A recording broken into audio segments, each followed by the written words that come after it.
പലരുടെയും വിചാരം ട്രംപ് പറഞ്ഞത് ചുമ്മാതാണെന്നാണ്. അല്ല, ട്രംപ് സീരിയസ് ആണ്. കാനഡയെയും ഗ്രീൻലാൻഡിനെയും അമേരിക്കയുടെ ഭാഗമാക്കി മാറ്റുക എന്നത് ട്രംപിന്റെ ഒരു വലിയ അജണ്ടയുടെ ഭാഗമാണ്. ഒരുപക്ഷെ ട്രംപിനൊപ്പം നിൽക്കുന്ന പുതിയ ഡീപ് സ്റ്റേറ്റ് എന്ന് പറയാവുന്ന അതിന്റെ ഭാഗമായിട്ടുള്ള നമ്മുടെ ഇലോൺ മസ്കിന്റെ കൂടി ആഗ്രഹമാണത്. അടുത്തിടെ മസ്ക് ഒരു ട്വീറ്റ് പങ്കുവച്ചിട്ടുണ്ട്. അതായത് ഈ ഗ്രീൻലാൻഡിലുള്ള മനുഷ്യര് അവർ സമ്മതിക്കുകയാണെങ്കിൽ നമ്മൾ അമേരിക്കയുടെ ഭാഗമാക്കി അവരെ മാറ്റും, ആരെതിർത്താലുമെന്ന്. ഗ്രീൻലാൻഡിൽ എത്ര പേര്? 10,000-50,000 പേരാണുള്ളത്. അവർ മിക്കവാറും സമ്മതിക്കും. കാരണം അമേരിക്കയുടെ ഭാഗമാവുക എന്ന് പറയുന്നത് ചില്ലറ കാര്യമാണോ? ലോകത്തെ ഏറ്റവും പവർഫുൾ ആയിട്ടുള്ള രാജ്യത്തിന്റെ ഒരു സ്റ്റേറ്റ് ആയിട്ട് മാറുക എന്നത് വളരെ ദുർബലമായ ഒരു ജനവിഭാഗമുള്ള ഒരു പ്രദേശത്തിന് എന്തൊരു ഭാഗ്യമായിട്ടായിരിക്കും അവർ കാണുക. സത്യത്തിൽ എനിക്ക് തോന്നുന്നത് ഗ്രീൻലാൻഡിലെ ജനത US-ൽ ചേരാൻ തീരുമാനിക്കുമെന്ന് തന്നെയാണ്. കാനഡ US-ൽ ലയിക്കുന്നതിന് മുമ്പ് ആദ്യം ഉണ്ടാകാൻ പോകുന്ന മാറ്റം ഗ്രീൻലാൻഡ് US-ന്റെ ഭാഗമാകും. തൊട്ടടുത്ത ഒരു ട്രംപിന്റെ പ്ലാൻ കാനഡയെ അമേരിക്കയുടെ ഭാഗമാക്കി മാറ്റുക എന്നതാണ്. അത് ട്രംപ് പറയുന്ന വാക്കുകൾ പരിശോധിച്ചാൽ, അദ്ദേഹത്തിന്റെ സ്റ്റേറ്റ്മെന്റുകൾ ഇഴകീറി പരിശോധിച്ചാൽ സൈനികമായിട്ടൊന്നുമല്ല, മറിച്ച് അവിടെ തന്ത്രപരമായിട്ടായിരിക്കും ട്രംപ് കളിക്കാൻ പോകുന്നത്. കാനഡയുടെ ഡോളറിനെ തകർക്കുക. ആദ്യം കാനഡയുടെ എക്കണോമി തകർക്കണം. കാനഡയുടെ എക്കണോമി തകർത്ത് അതിലൂടെ വളരെ ദുർബലമായി മാറുന്ന കാനഡ ഗവൺമെന്റിനെ സമ്മർദ്ദത്തിലാക്കണം US-ന്റെ ഭാഗമാകാൻ. കനേഡിയൻ എക്കണോമി നിലനിൽക്കുന്നത് US-ന്റെ സഹായത്തോടെയാണ്, US-ഉമായിട്ടുള്ള ട്രേഡ് കൊണ്ടാണ്. ട്രംപ് പറയുന്നത് ശരിയാണ്. പ്രതിവർഷം 200 ബില്യണോളം നഷ്ടം ഇത് കാരണം അമേരിക്കയ്ക്ക് ഉണ്ടാവുന്നുണ്ട്. കാനഡയെ പ്രൊട്ടക്ട് ചെയ്യാനായിട്ട് വേറെയും ചിലവുണ്ട്. സോ ഇതിനെ മറികടക്കണമെന്നുണ്ടെങ്കിൽ കാനഡ അമേരിക്കയുടെ ഭാഗമായാൽ മതി. എന്തിനാണ് വേറൊരു രാജ്യത്തിനെ ഇങ്ങനെ പ്രൊട്ടക്ട് ചെയ്യുന്നത്? ഭരണകൂടങ്ങൾ മാറുന്നതനുസരിച്ച് ചിലപ്പോൾ രാജ്യങ്ങളുടെ നിലപാടുകൾ മാറാം. നാളെ കാനഡ അമേരിക്കയെ ശത്രുവായി കണ്ടുകൂടാന്നുമില്ല. അപ്പൊ അതുകൊണ്ട് അങ്ങനെ ഒരു റിസ്ക് എടുക്കാൻ ട്രംപ് ഇനി തയ്യാറല്ല. ട്രംപ് പറയുന്നത് കാനഡ അമേരിക്കയുടെ ഭാഗമാകണമെന്നാണ്. നമുക്കറിയാം അമേരിക്കയുടെ ഏറ്റവും വലിയ പ്രശ്നം എന്താണെന്നറിയോ? റഷ്യയുടെ തൊട്ടടുത്ത് കിടക്കുന്ന അലാസ്കയാണ്. അലാസ്കയെ പ്രൊട്ടക്ട് ചെയ്യണമെന്നുണ്ടെങ്കിൽ ഓൾറെഡി നാവികസേനയും കരസേനയും അവരുടെ വ്യോമസേനയും ഒക്കെ അലാസ്കയിൽ ഉണ്ടെങ്കിലും അതത്ര സുഖകരമായ ഒരു കാര്യമല്ല. കരയിലൂടെയുള്ള ഒരു അതിർത്തി അലാസ്കയുമായിട്ടുണ്ടെങ്കിൽ മാത്രമേ യുണൈറ്റഡ് സ്റ്റേറ്റ്സ് ഓഫ് അമേരിക്കയ്ക്ക് ആ ഒരു കെട്ടുറപ്പ് കൈവരൂ. പലപ്പോഴും അവരുടെ ദൗർബല്യം എന്ന് പറയുന്ന അലാസ്ക, അത് പിടിച്ചെടുക്കാൻ റഷ്യക്ക് ചില താല്പര്യങ്ങളുമുണ്ട്. അപ്പോൾ ഇനിയും ഈ കാനഡയെ ഇങ്ങനെ ഇടയിൽ നിർത്തിയിരുന്നാൽ അത് തങ്ങൾക്കൊരു പ്രശ്നമാണെന്ന് അമേരിക്ക മനസ്സിലാക്കുന്നുണ്ട്. കാനഡയാണെങ്കിൽ പോപ്പുലേഷൻ വളരെ കുറവാണ്, ഏകദേശം 3.5 കോടി ജനങ്ങളെ ഉള്ളൂ. ഈ 3.5 കോടി ജനങ്ങളുള്ള ഒരു രാജ്യം, ഈ രാജ്യത്തിന്റെ വലിപ്പം എന്ന് പറയുന്നത് ഇന്ത്യയെക്കാൾ പല മടങ്ങ് വലുതാണ് കാനഡ. ലോകത്തില് റഷ്യ കഴിഞ്ഞാൽ ഏറ്റവും വലിയ രണ്ടാമത്തെ രാജ്യമാണ് കാനഡ എന്ന് പറയുന്നത്.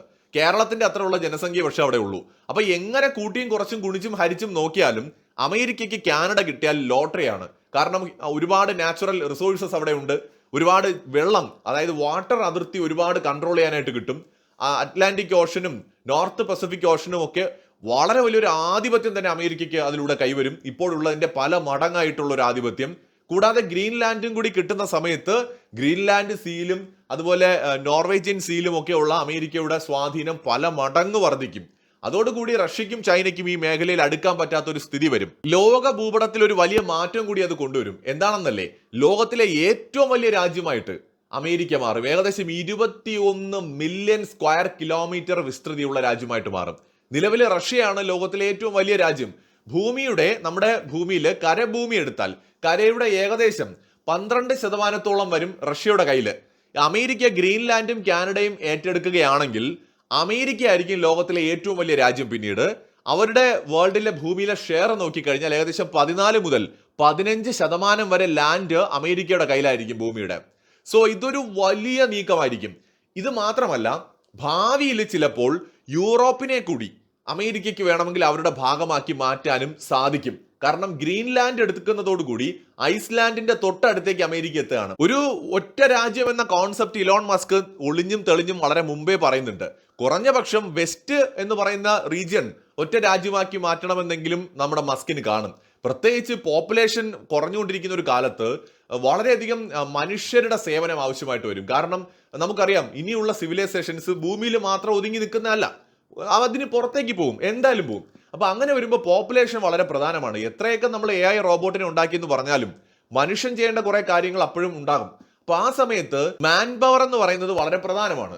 അപ്പൊ ഇതൊരു തുടക്കമാണ്. കാനഡയും ഗ്രീൻലാൻഡിനെയും ആദ്യം പിടിച്ചെടുക്കുക, പതിയെ ഐസ്ലാൻഡ്, അത് കഴിഞ്ഞിട്ട് ഇപ്പുറത്തെ ഭാഗത്തേക്ക് വരുമ്പോൾ നോർവേ, സ്വീഡൻ, ഫിൻലാൻഡ്, UK കിടപ്പുണ്ട്. ഇതെല്ലാം കൂടെ ഒരിക്കൽ ഒരു വിശാലമായ അമേരിക്കയുടെ ഭാഗമാക്കി ഭാവിയിൽ ഒരു 50-100 വർഷത്തിന് ശേഷമായാലും കുഴപ്പമില്ല മാറ്റുക എന്ന് പറയുന്ന ഒരു ലോങ് ടേം പ്ലാൻ ഇവർക്കുണ്ട്.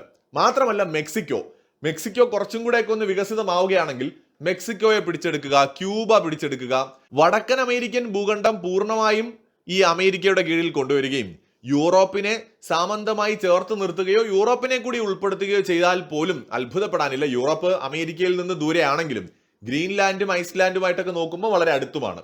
ആ നിലയ്ക്ക് അമേരിക്കയുടെ പ്ലാനുകൾ വളരെ വലുതാണ്. ഇപ്പോൾ അതൊന്നും ഇപ്പോൾ അടുത്ത കാലത്ത് നടക്കാൻ പോകുന്ന അല്ലെന്ന് തന്നെ കരുതാം. എന്നാൽ പോലും അമേരിക്കയെ സംബന്ധിച്ച് കാനഡയും ഈ ഒരു ഗ്രീൻലാൻഡും കിട്ടിയാൽ തന്നെ വലിയ നേട്ടമാണ്. ചിലപ്പോൾ മെക്സിക്കോയിലും അമേരിക്ക കണ്ണുവയ്ക്കും. പക്ഷെ അമേരിക്ക ഒരിക്കലും സൈനികമായിട്ടായിരിക്കില്ല ഇതിനെ പിടിച്ചെടുക്കാൻ നോക്കുന്നത്. പകരം സമ്മർദ്ദ തന്ത്രങ്ങളിലൂടെ ആയിരിക്കും. യുഎസിന്റെ കയ്യിലാണ് ഡോളർ ഇരിക്കുന്നത്, യുഎസിന്റെ കയ്യിലാണ് ലോകത്തെ വേൾഡ് ഓർഡർ സെറ്റ് ചെയ്തിരിക്കുന്നതും, അവരുടെ കയ്യിലാണ് ലോകത്തെ സകല സാമ്പത്തിക മേഖലയുമായി ബന്ധപ്പെട്ട ശക്തിയുമുള്ളത്, സൈനിക ശക്തിയുള്ളത്.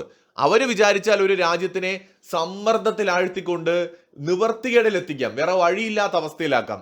യുഎസിൽ ലയിക്കുകയല്ലാതെ മറ്റു വഴിയില്ലെന്ന് വന്നു കഴിഞ്ഞാൽ ജനങ്ങൾ തന്നെ പറയും ഇനിയും ഈ കാനഡയിൽ ജീവിക്കാൻ നമുക്ക് പറ്റില്ല, നമുക്ക് എന്ത് ചെയ്തിട്ടാലും വേണ്ട, നമുക്ക് യുഎസിൽ തന്നെ ലയിക്കണമെന്ന് പറഞ്ഞുകൊണ്ട് ജനങ്ങൾ പ്രക്ഷോഭമായിട്ട് ഇറങ്ങും. അതാണ് ട്രംപ് ഇവിടെ ലക്ഷ്യമിടുന്നത്. അതായത് കാനഡയിൽ നിന്ന് ഒരുപാട് പേര് അനധികൃതമായിട്ടൊക്കെ അമേരിക്കയിലേക്ക് കുടിയേറുന്നുണ്ട്.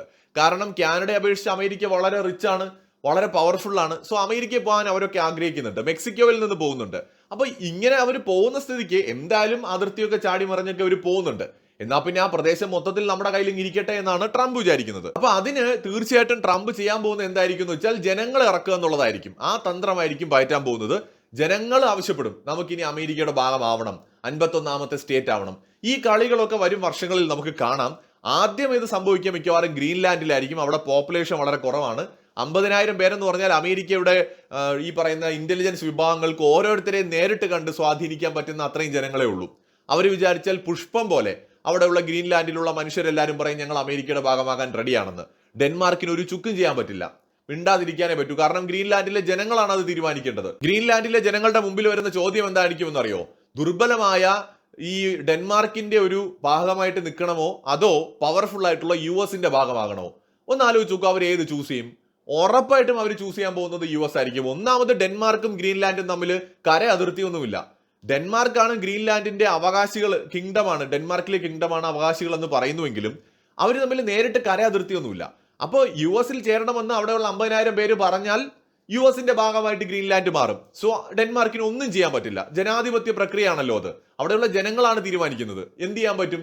ഒന്നും ചെയ്യാൻ പറ്റില്ല. അമേരിക്കയുമായിട്ട് യുദ്ധം ചെയ്യാൻ പറ്റും ഡെൻമാർക്കിന്? ഒരിക്കലും പറ്റില്ല.